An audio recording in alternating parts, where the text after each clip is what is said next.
gaano ba kahalaga na sagutin natin yung mga memo, mga violation na binibigay sa atin o pinire-receive sa atin ng ating mga officer o ng ating mga agency. Kung sa mga security officer naman, kahit naman saan even security officer hindi na kakaiwas diyan sa pagpapatawag ng agency para sagutin yung mga concern, mga tanong, mga report or mga concern sa ating officer, lalo naman sa mga security personnel. Let's have to specify natin muna ngayon yung ating mga security personnel. I-separate natin yung vlog about sa mga security officer.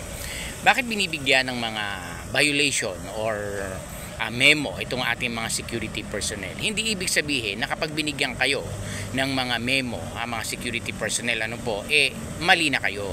Kaya kayo binibigyan yan para mahingi or to hear your side, mapakinggan yung panig ninyo. Para at least aware yung ating mga agency kapag nireport kayo, may reason. Meron kasi kaming mga officer na magre-report sa agency na walang report na galing sa inyo at saka hindi kayo nakapagpaliwanag doon sa inyong binibigay na karampatang violation. Kasi violation talaga yon na kapag pinasanction na lang kayo na walang due process, dadaan tayo sa due process. Iyan ang tinatawag na due process. Kaya tayong mga security personnel, huwag tayong tumanggi na huwag i-receive yan. Kasi kapag refuse to receive and explain yan, maliwanag yan na binaliwala mo yung ipinaparatang sa'yo. So pwede ka nang pa-report talaga yan. Sabihin, in-accept mo yan dapat within 24 hours lang yan magawa mo na report unless may mga emergency cases. Diba? Pero pag wala naman, pinareceive sa'yo, tanggapin mo yan and then magpaliwanag ka. Kasi pag sinabi kasing violation, akala mo mali ka na Yung kasi nasa isip na maraming security personnel. Na kapag binigyan mo ng violation, galit na galit. Pinag-explain mo, galit na galit. Kasi nga, will be put in writing para at least may basis. Iba kasi yung sinulat mo kasi sa sinasabi mo lang. Tapos pipirmahan mo yan. May proof. Kung yun yung totoo, bakit naman ka magagalit or ipapaggusa walang bahala mo yan? Kaya nga binibigyan niya, may chance ka na magpaliwanag. Even sa court, di ba? Sa court of law, ganyan din. Hindi po pwede pag sabi mo magnanakaw ka, ikulong agad yan. Hindi. Diba? Meron ding mga may mga due process din sila talaga na para at least kung talagang guilty siya ang verdict ng hukom, di yun, doon mabibigyan siya kung ano yung parusang ibibigay sa kanya. Pero hindi ibig sabihin hindi napapakinggan yung sa panig ng isa. Ganun din po sa atin sa security industry. Kahit naman saan kahit sa mga empleyado Di ba? Kasi tayo pag binigyan tayo ng ating mga officer, mga ka-security personnel, tanggapin natin. Maging magalang. Hindi yung pag ang dami na sinasabi, nagagalit na sa officer. Iba. Alam niyo yung mga time namin noon, hindi pwedeng ganyan sasagot ka sa officer mo pag binigyan ka ng violation. Doon pa lang pwede ka nang pa-report kasi insubordination na yan. Tapos yung act mo pa, napaka-arrogant pa. So napakamali. Dapat tayo mga security personnel, we are professional, sabi, diba? Totoo naman we have a license. Huwag niyong hahayaan na magupo o tayo nung inis natin, yung galit. Minsan kasi ginawa natin, nagagalit pa tayo. Di ba? Yung ipaliwanag natin para walang problema. Sige po sir, magpapaliwanag na lang po ako. Isulat natin. Kung galit sa officer, talagang ganyan pero huwag nyo ipapakita ng harap-harapan. Makakasuhan po talaga tayo niyan. Kasi alam nyo ang trabaho natin mga security person, punong-puno ng disiplina. Di ba yun, nasa badge nga natin, di ba?